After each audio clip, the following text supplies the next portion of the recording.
amount of time it takes to sell your product, I think, is massively, massively protracted versus what you think it takes. We live in the age of the educated consumer, and the amount of time it takes to get somebody from the top to the middle to the bottom of the funnel is much longer than people assume because we've been so spoiled by the bottom of the funnel. It's corn. We're all using instant popcorn. And because we've gotten so spoiled with instant popcorn, we stopped planting corn. Hello and welcome to the Perpetual Traffic podcast. This is your host, Ralph Burns. This is the show where we share cutting-edge strategies to help marketing directors, CMOs, and business owners to acquire more leads and sales to ultimately achieve their vision as an organization. And I am really excited about today's talk because this is now, I guess, the third time I've seen this. Lucky you, Ralph. Lucky me. You. But I would say, without a hint of hyperbole, I'm going to start talking like you or sounding like you a little bit here, Kasim Aslam, this is one of the most important talks on attribution on different platforms, multi-platforms working together, and also perhaps in a lot of cases, a lot of marketing professionals thinking they're working against each other when in fact that's really not the case. Because I've never seen anybody explain the whole continuum of how attribution works. Even the super smart guys like, you know, the Austin Harrisons of the world, the Scott DeGraciers of the world, I've never seen anybody explain it like this. And this is why I'm excited that we have a YouTube channel now, which is fully synced with our freaking episodes. We're so sorry. Thank you. I do apologize for our negative comments for some of our listeners who said, why don't you guys sync your YouTube with your actual audio podcast? All right. We gave our team a little time between Christmas and New Year's, Kasim. Apparently that's what you have to do here in the United States, is give people time off. But today we're going to be showing this because this is a presentation that you did at TNC. And then I saw it again at Driven. The first time you did it, you had to do it like 27 minutes or whatever, and spoke, I think, faster than I've ever seen you speak. And then the second time at Driven, you went through it even more. So we're going to probably do this in two parts, is my guess, because it deserves people to just understand. And if you're a tactical person saying, like, just show me the tactics of like exactly which platform, which channel is creating my sales, whether it's first click, last click, in between click. We're not going to give you those answers today because you're never going to find that out exactly. But what you do need to know is you need to have an understanding of how it all works. And I think your explanation here today is a really good example of that. So I'm pumping this up probably way more than I should, but I think it's warranted because it's a big question that you and I get a ton. And I know the Perpetual Traffic listener often worries about it as well. Yeah, well, I think this is the most important message of my entrepreneurial career, not to pump it up even more. It's not anything I figured out. It's actually the opposite. I've noticed generally in life, the best explanation comes from the dumbest guy in the room, right? There's a bunch of like triple PhD smart people sitting around a table talking about things. And then there's one idiot that got into the room on accident to bring the donuts. Yeah. But that's the idiot that if he's in the room long enough, he or she, kind of starts to get it and then can bring it to the masses. You know, like, hey, y'all, I figured out what they're talking about. And here's my duct tape, bubblegum, and crayon explanation. And that's what it takes. So this presentation, whilst important, is also massively oversimplified. And if anybody feels like I'm talking down to them, I'm going to apologize in advance. It's not my intention at all. But in order to define a problem, we need to first define terms. And so we're going to dive deep and we're going to go back. And when I say go back, we're going to go all the way back to the literal basics of all things marketing.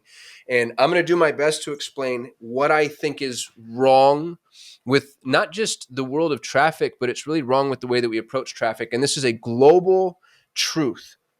The benefit I have is I have 200 clients. I have $100 million in ad spend under management, many hundreds of millions under observation now because we've been acquired. And so our parent company has massively more ad spend than we do. And some of this data is made available and accessible to us. And I can tell you that this isn't a one-off anomaly. This is the global state of affairs. And Ralph, you heard me I kind of got pissy at TNC. My presentation was very angry. People came up to me afterwards and they're like, I didn't realize you were so mad about this. And I was like, I didn't realize it either because I'd never done the presentation before. But yeah. I feel like I'm in a live action role play of The Emperor's New Clothes. Yeah. And so few of us are saying like, hey, y'all, attribution is naked, basically. And everybody's like, no, no, no, no, no, no, no. So here's my best attempt at articulating this. And then please feel free to break in as I just word vomit and let me know where we need to strengthen the narrative, if And that's. I'm going to break in quickly here because I think we need to know what we're talking about here. We're talking about attribution here. At the end of the day, this is about attribution, but it's not really about attribution. It's about how you actually view your entire business and how people come from not knowing who you are to ultimately becoming lifelong customers and everything in between, and how you view that. And your view of this is a very different take than I think a lot of people that take a very definitive view. It's like, oh, this is absolutely the case. There's no absolutes here. There's a lot of gray area. And if you're not watching on our YouTube channel, I highly recommend that you do that on this show and head on over to perpetualtraffic.com/YouTube. We're already into the screen share here, Kasim. So there's my first interruption of probably many, but take it away. Yeah, of hopefully many, because I need help delivering this. So what we're looking at right now, and I'll do my best to describe it if you're listening, is your standard sales funnel. And a funnel is broad at the top and it tapers at the bottom by intent. A funnel is meant to articulate the natural sequence to somebody becoming aware, considering, and then purchasing. And of all the people that become aware, fewer than the total move down to consideration. Of all the people that are in consideration, fewer than the total move to conversion. And that's important to keep in mind, because the taper is where we articulate our loss. And some funnels taper more deeply than others, depending on what your sales cycle looks like and how applicable you are to your customer. And the reason this is so important is because in your standard sales funnel, people move from the top to the middle to the bottom of the funnel. Now, everybody articulates the funnel differently. So you might have like awareness, consideration, intent, evaluation. I don't care. We're not here to argue over nomenclature. All I want to do is make sure that we're on the same page. People start at the top, move to the middle, move to the bottom of the funnel. And this is our y-axis. This is top to bottom, our y-axis. And it's helpful to just remind business owners, marketing directors, media buyers that this takes place. And the reason it's so helpful is because we have gotten into the bad habit over the last decade or so, but really over the last 2 or 3 years, of living at the extreme bottom of the funnel. Right. So almost all media buy right now, when I say almost all, I can tell you the majority, 80% or more of what we buy at Solutions 8 is at the bottom of the funnel. Yep. Most media buyers live at the bottom of the funnel. And one of the things, and Ralph, you have been the biggest proponent I've ever known of the move up the funnel narrative. So people should be, and this right now we're talking about a one-dimensional problem. People should be moving up the funnel, investing in awareness, investing in consideration, because that's what fills the tank and allows you to actually have conversion traffic. So that's problem number one, but we're not done with our problems. We're going to dive much, much, much, much deeper in the world of problems, okay? There's the funnel problem. Problem number two is there's not one form of advertising. So now what I'm going to do, if you're not watching, is there's a collection of pillars that live on top of my funnel.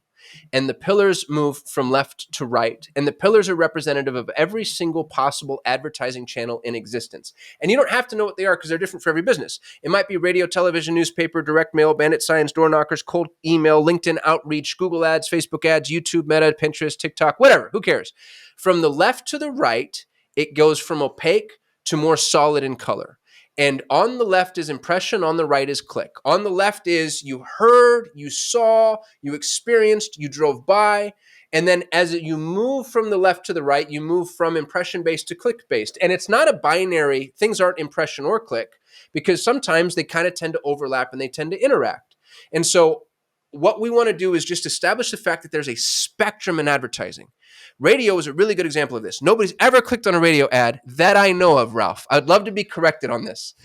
Nobody's ever clicked on a radio ad. Maybe you have a special URL that you advertise in your radio ads, and then when people go to that URL, you can attribute back to the radio ad. Maybe. Or a coupon code. Or a coupon code, yeah, exactly. But Right. probably not. You know Probably what I mean? not. Like, generally speaking, nobody clicks on radio, nobody clicks on television, nobody's clicked on newspaper. Maybe they've tried. And I'm being obnoxious because it's so important for us to establish how important impression-based advertising is. And it's not just radio, television, newspaper. If you're like, well, I don't do any of that old antiquated stuff, which, by the way, I still think has a ton of viability.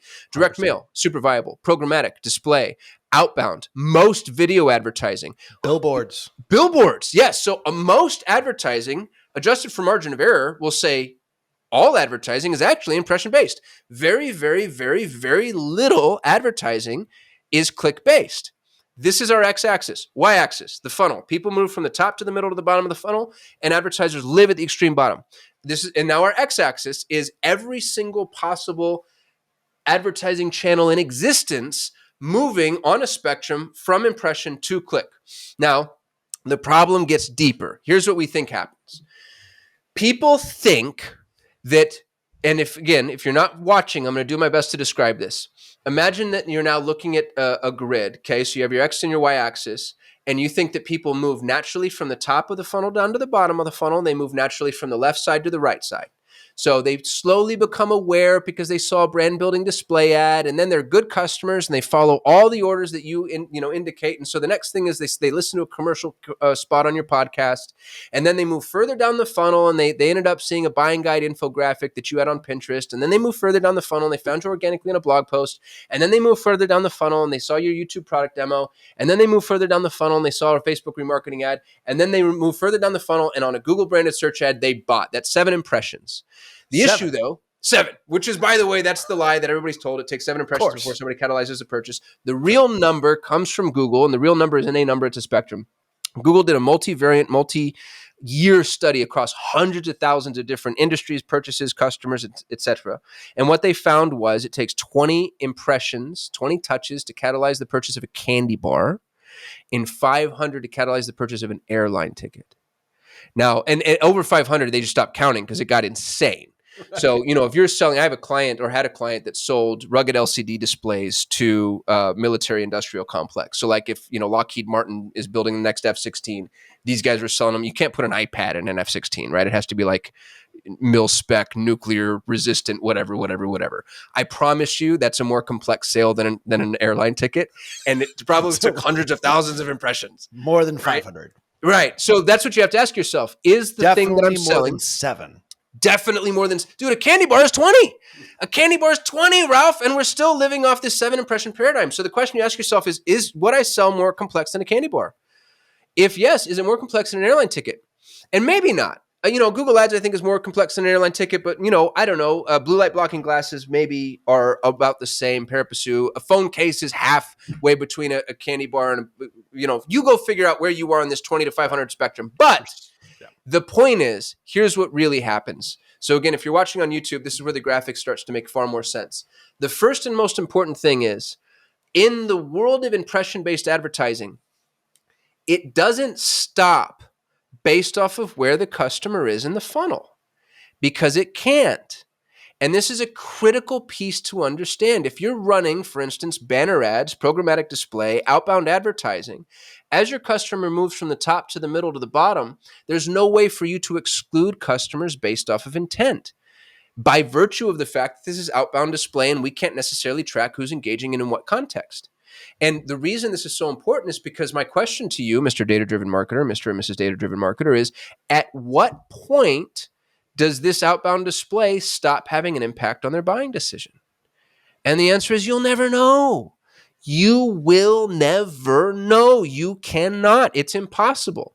And so the entire left-hand column is permeated with impressions that you're not able to fully control based off of context, which means that we're not the super fancy data-driven marketers that we thought we were, because as they travel down from top, middle, and bottom of the funnel, a massive inventory of our advertising is limited in terms of our ability to canvas it. Now, as we move from the left to the right, as we go from opaque to a little more solid, you'll also notice that the middle of the funnel is very much the same way.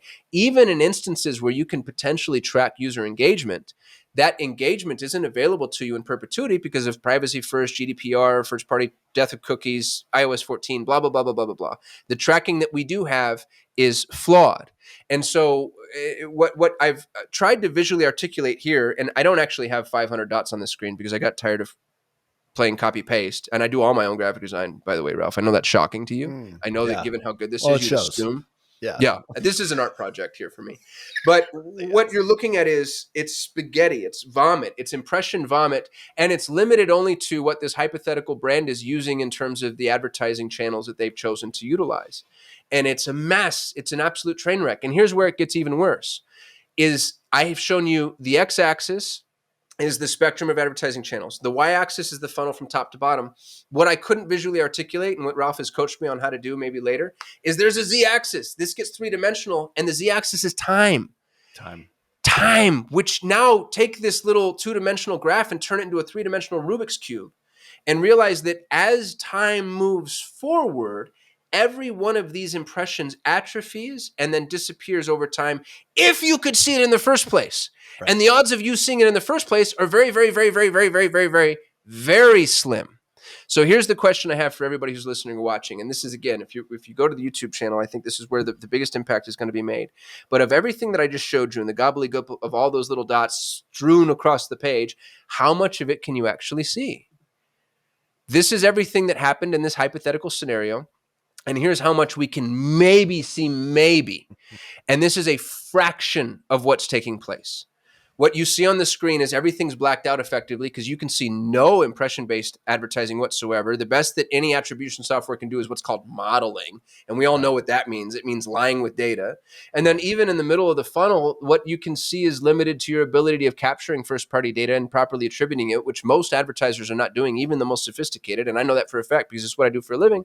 And then you can see the extreme bottom of the funnel on the extreme end of the advertising channel spectrum. So you can see the extreme bottom, click only. Extreme bottom, click only. And then remember, too, that this doesn't articulate the z-axis, which is time. So take a Rubik's Cube. Imagine a Rubik's Cube in your mind, okay? We've all played with a Rubik's Cube. Imagine that this one is 10 by 10 by 10.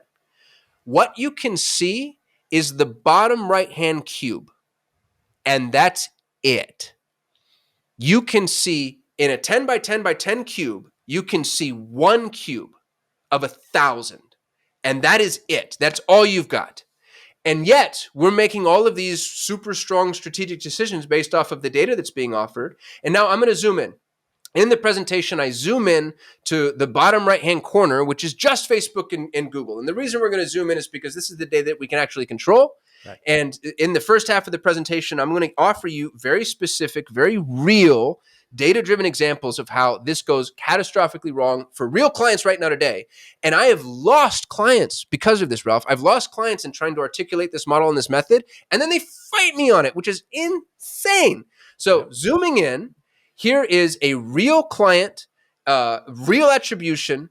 What you'll notice is if you're watching my screen, this is a client. It's a month's worth of data that shows the number of overlapping conversions where Meta feeds Google. And what we have are $436,000 worth of overlap. And you can see the Meta prospecting campaign is where the first click takes place. And then the Google bottom of funnel campaign is where the last click takes place to the tune of $436,000. And you're like, oh, cool. Well, Kasim, you just, kind of contradicted yourself because here we are in our attribution software being able to see this. But again, this is only that one little cube in our Rubik's Cube. And let's go look and see what Google tells us. Because inside of Google, and this is the exact same campaign, by the way, you'll notice in the nomenclature, BOF search, which is bottom of funnel. And bottom of funnel doesn't just mean brand. It also means things like product names, attributes, anything that would articulate intent. In Google says, hey, y'all, we spent $128,000 and we made $2 million. That's a 15x return. We rock. You're welcome. Spend more money in Google. And then you're like, okay, well, that's interesting. What does Meta show? Meta, and this, by the way, isn't Meta because Meta in-app shows a less than 1x return. This is the attribution software that I just showed you. Now get this, Ralph. This is where things are insane. And this is how you know that attribution software is massively flawed. The attribution software I just showed you shows the $436,000 in overlap. And yet at the same time, if you ask it for Meta's MER, the media efficiency ratio, it gives me a 1.3, which adjusted for margin of error is basically 1 in, 1 out. So what would you do in this instance? Any cogent, intelligent advertiser would be like, turn Meta off. Turn off Meta Turn off immediately. Meta. Google's getting a 15x. My Mm-hmm. fancy ass attribution software is telling me so. And yet, Mm-hmm. when you turn off Meta, that $436,000 goes away. And then you might say, well, no, it's okay. We have offline conversion tracking. It'll fill in the gaps. So after somebody purchases, we'll pipe that back into Google and Meta, and they will know. Right? Wrong. Wrong. Google's real match rate for post-conversion attribution ranges between 20 and 30% off across all our clients. 20 and 30%. And what sucks is that 20 to 30% isn't representative of the whole. It's not like you're getting 20 to 30% of the whole. You're getting the 20 and 30%, which is the minority of people that have actually enabled or allowed for tracking based off of their whatever, browsing behavior, device settings, etc. So you can't even use this 20 or 30% for modeling. Here's another example.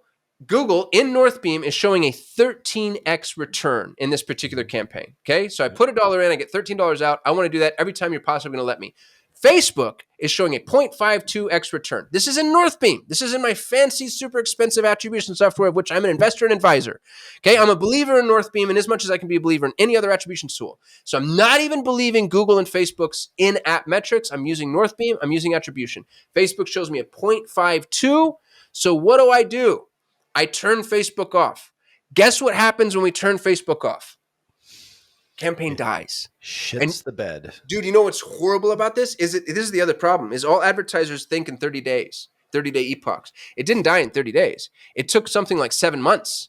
And then when it dies, you're like, oh God, what happened? And nobody thinks to go back and look, what did we do 7 months ago that could have possibly killed these campaigns? Here's another example. It's This is a hard though. losing. Sorry? It's hard. Dude, it's impossible. That's the other problem with attribution is customers don't buy in 30-day cycles. No. Media isn't sold in 30-day cycles. It depends on your product.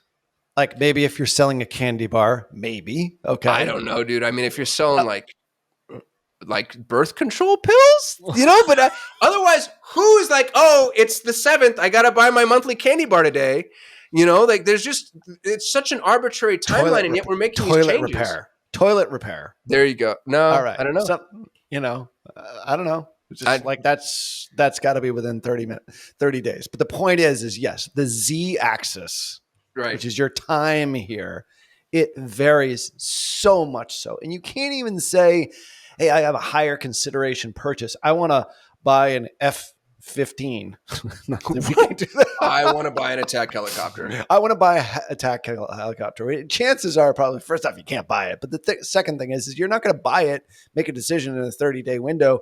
But is that 300 days? Is it 30 days? You don't really know. And I think any product you don't really know, you can take a guess. Right. In most cases. Well, and people are guessing wrong. That's the other thing is, the amount of time it takes to sell your product, I think, is massively, massively protracted versus what you think it takes. Even if you're buying something as simple as headphones and digestive enzymes, like it doesn't matter. I think that we live in the age of the educated consumer, and the amount of time it takes to get somebody from the top to the middle to the bottom of the funnel is much longer than people assume because we've been so spoiled by the bottom of the funnel. The best analogy that was given to me, which actually was given to me by somebody on Facebook, I think. Gosh, I forgot who shared this with me. I wish I could properly attribute it to him, but I was trying to articulate this, and he's a writer, and so he goes, dude, it's corn. We're all using Instant Pop popcorn. And because we've gotten so spoiled with Instant Pop popcorn, we stopped planting corn. And the thing about planting corn is you have to plant the corn. You reap what you sow, right? Like there's whole harvest cycles in planting corn. We've been sold instant, man. Right? Yeah, I just want the popcorn. But it's like, well, and it would have happened over time, dude. People have turned off the top of the funnel. All big brands, with a few exceptions, but everybody stopped doing outbound awareness display, which is what grows the corn. And now we're all fighting for the same quantity of popcorn. And in the world of supply and demand, the cost of the popcorn is going up, but the amount of popcorn available is going down because there's no more corn because we've stopped doing awareness building and outbound and display. And so this is the other piece. And this is where the second half of the presentation is going to come in. I'm going to explain how and why this problem can be solved in what ends up being very simple ways. But first, what we need to do is we need to acknowledge that this is a problem. Mm-hmm. Because the way that people advertising is massively flawed. And dude, what's terrifying? What's terrifying is the number of people that know this is true but are complicit anyway. I had a conversation with the CMO of a large organization that has a certain level of financial oversight that is necessary because of where they are positioned in the market. I'm trying to say things without giving them away.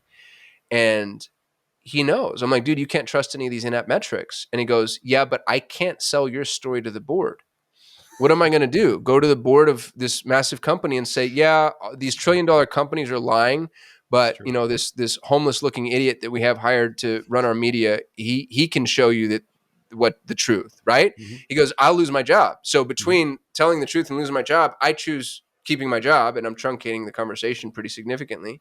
Right. And there's so many people like this, so many agencies, so many ad managers that kind of know, you know what? This isn't real. Yeah. What I'm seeing in app can't be real, but it's all they have. All you And the got. fact, and what's worse is the third party, there's no single source of truth. Just because you're paying, and dude, I mean, I'm a believer in things like Wicked Reports and Northbeam, you know that. Sure. But to rely on them wholesale, they're not, you and I had a conversation before we started recording on the spectrum of complete lack of visibility and total visibility. People think that they can get close to 80 to 90%. The best you can do is 10 to 20% at absolute best. And in order to use attribution software and analytics software properly, that understanding needs to be there first and foremost. And then you need to start making really intelligent decisions globally over time. And again, we'll talk about the solution in part two. I'll maybe pause there. How did I do in articulating the problem? I think this is something that people have to go back and listen to a couple of times. This is my third or fourth time. I know you ran it by me prior to us, obviously, even doing it at TNC. The point is this is how it actually is as opposed to how we want it to be. How we want it to be is in 30-day increments. How we want it to be is that we have as much visibility. Hey, we've got 80, 90% visibility. All we really are missing is the last 10 to 15%. No, you really don't. The In order to opposite is sell true. more popcorn, you just don't double your shelf space, Right. and Stop and Shop. What you actually do is you need to obviously ramp up demand to a certain degree, but also produce more corn, which Right. means more farmers, more corn seeds planted, the whole harvesting process. Nobody sees any of that. They just want the popcorn at the end of the day. We had a call just this past week, and thankfully, we didn't really listen to what they had to say because they were like, hey, listen, we've got a 10x ROAS on our Google spend right now. It's great. Everything's going great with Google. You guys don't need to touch Google. Don't even look at it. What we really need to figure out is the Facebook stuff and everything else. My point is that your problem is actually Google, because what you're thinking is that Google is the thing that's driving your business when in fact it's not. Yeah. Google's It's just gobbling up it's the just customers you'd have gotten otherwise. gobbling up that last mile. In your case, maybe that last Rubik's cube. Yeah. What's happening with the rest of the Rubik's cube? That's the problem that you need to solve. How can you ramp that up? And this is a company that actually is in a huge total addressable market, and they're getting a tiny, tiny fraction of it. And their worldview is don't touch our Google. But where else can we go in order to it's an incomplete picture, and they have an incomplete picture of what's actually driving their business. And I would say 99% of businesses are in the dark when it comes to this, and they don't really get it. And I think in part two, we'll be able to give some insights. You'll give some insights as to what the solution is. But spoiler alert, it's not going to be exact, and it's not going to be perfect. Yeah. How could it be? It And never if you will want it be. to be, don't listen because you'll just frustrate me. Yeah, it's true. Go listen to somebody else's podcast that has data to sell you that they don't really have. And if anyone tells you that they figured it all out and they have 100% view into everything that they're doing, unless they can actually track views and impressions in their third-party attribution software, which no one that I know of can do that as of right now. In platform, Facebook can do it, but it only really does it for 7 days. Yeah, That's but and the useless. delivery is And flawed too. The the delivery API is that Facebook flawed. makes available and the information they actually port over. I've got A, data on that too that I'll share a in lot part of it's two. modeled. A lot of Yeah. it's modeled anyway. The only company that could truly solve this problem that I know of that I can think of is Apple. because they have the origination device that would allow them to truly see every impression, every click, every listen. You know, if you walk by a storefront and a radio ad is playing, Apple could listen to that and attribute the impression. Apple could solve the attribution problem. Will they? Who knows? But Well, without that global omniscient view, nobody has anything that they claim to have, and they're all yeah. lying through their teeth. Oh, absolutely. Absolutely. I think that, Apple has the bones of it, but still, that's a thorny problem to Well, and how do you fully do it without solve. massively violating people's privacy? It's like, hey, I'm going to Right. listen to everything that ever happens around you. Is that okay? Right. And not tell you about it because we're a privacy first company just to Yeah. begin Which is with. about, So, I think, what they're doing now, by the way. I mean, I can't tell you how many conversations I've had about random shit that I then get ads for. yeah. Oh, God, happens all the time. But it's not them. Yeah. How could it be?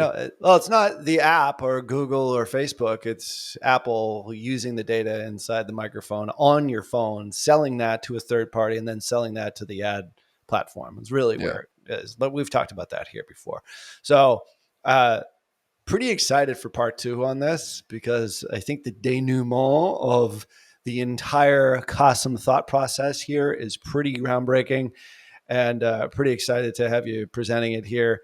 And yeah, I'm picking stuff up even like the third or fourth time listening to it. So definitely you as the Perpetual Traffic listener, go back and listen to this episode here because I do think, without a hint of hyperbole, and we are prone to hyperbole here every now and then. I will admit it. Okay. But this is a breakthrough presentation here, and it's probably one of the most important things that you're ever going to learn about attribution, how the online marketing world works, how people actually buy. And we're going to get to part 2 on our next show. So make sure that wherever you are listening, you subscribe and leave a rating. Follow us over on our socials. Post TNC. We're both quite active on the socials these days, which is great.